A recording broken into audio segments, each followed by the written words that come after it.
Hollywood సినిమాలలో నగరాలకు నగరాలు తగలబడిపోయే దృశ్యాలను నిజమేనేమో అన్నట్లుగా చూపిస్తారు. అలా చూపించే హాలీవుడ్ సినీ పరిశ్రమ కేంద్రం లాస్ ఏంజల్స్ నిజంగానే తగలబడిపోయింది. అమెరికా షోబిజ్ క్యాపిటల్, సంపన్నుల నగరంగా ఉన్న కాలిఫోర్నియా బూడిదగా మారుతోంది. సాధారణంగా కార్చిచ్చు అడవుల్లో ఏర్పడుతుంది, అడవుల్ని దహించి వేస్తుంది. కానీ కాలిఫోర్నియా కార్చిచ్చు ఆ నగరాన్ని దహించి వేస్తోంది, ఇళ్లను బూడిదగా మార్చేస్తోంది. బిలియనీర్లు నివసించే పసిఫిక్ పాలిసేడ్స్ ఇప్పుడు కనిపించటం లేదు. ఇప్పటికే 30,000 ఎకరాలు కాలి బూడిదైంది. పాలిసాడ్స్, ఈటన్ తదితర ప్రాంతాల్లో గాలి వేగం చాలా ఎక్కువగా ఉండటంతో అటవీ మంటలు అదుపులోకి రావటం లేదు. లక్షల మందికి పైగా సురక్షిత ప్రాంతాలకు వెళ్లారు. లాస్ ఏంజల్స్ జనాలు తమ సామాగ్రి, వాహనాలను అక్కడే వదిలేసి ప్రాణాలు కాపాడుకోవటానికి దూర ప్రాంతాలకు వెళ్లిపోయారు. హాలీవుడ్ ప్రముఖులు అమితంగా ఇష్టపడే కాలిఫోర్నియాలోని రియల్ ఎస్టేట్ నేలమట్టమయ్యింది. ఇప్పటి వరకు ఈ ప్రాంతంలో వ్యాపించిన మంటల్లో 16 మంది మరణించారు, చాలా మంది తప్పిపోయారు. ఈ భయంకరమైన అగ్ని ప్రమాదం కారణంగా దాదాపు 2 లక్షల మంది ప్రజలు నిరాశ్రయులయ్యారు. లాస్ ఏంజల్స్ లో జరిగిన అగ్ని ప్రమాదం యుఎస్ చరిత్రలో అత్యంత ప్రమాదకరమైన, ఖరీదైన అగ్ని ప్రమాదంగా పరిగణిస్తున్నారు. నివేదిక ప్రకారం ఈ అగ్ని ప్రమాదం సుమారు 11 నుంచి 13 లక్షల కోట్ల వరకు నష్టాన్ని కలిగించిందని ప్రాథమిక అంచనా. అది యూపీ, బీహార్, మధ్యప్రదేశ్, ఢిల్లీ బడ్జెట్కు సమానం. ప్రపంచంలో ఏ మూల ఏ అవసరమున్నా లేకపోయినా బెదిరించే అమెరికా అధ్యక్షులు లాస్ ఏంజల్స్లో అగ్నికీలల్ని అదుపు చేయలేకపోతున్నారు.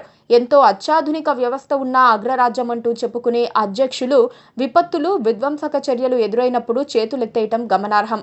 తమ దేశంలో ఎదురయ్యే సవాళ్లను సమర్థంగా ఎదుర్కోవటంలో అమెరికా ప్రెసిడెంట్లు విఫలమవుతున్నారనటానికి ఈ అగ్గిమంటలే సాక్ష్యంగా నిలుస్తున్నాయి. అమెరికా అధ్యక్షుల నిస్సహాయత బయటపడినట్లయింది.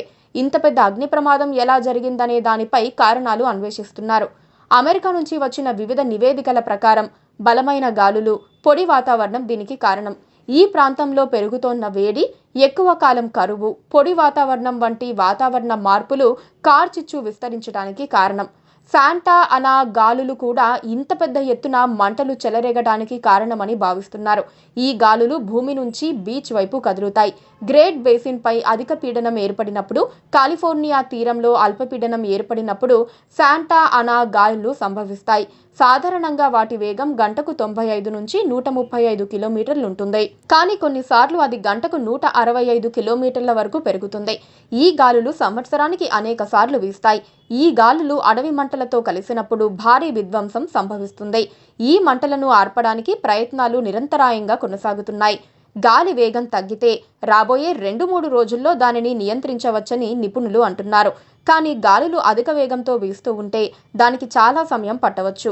1910లో అమెరికాలోని మోంటానా ప్రాంతంలో భారీ అగ్ని ప్రమాదం సంభవించింది. దీని ప్రభావం దాదాపు 30 లక్షల ఎకరాల భూమిపై కనిపించింది.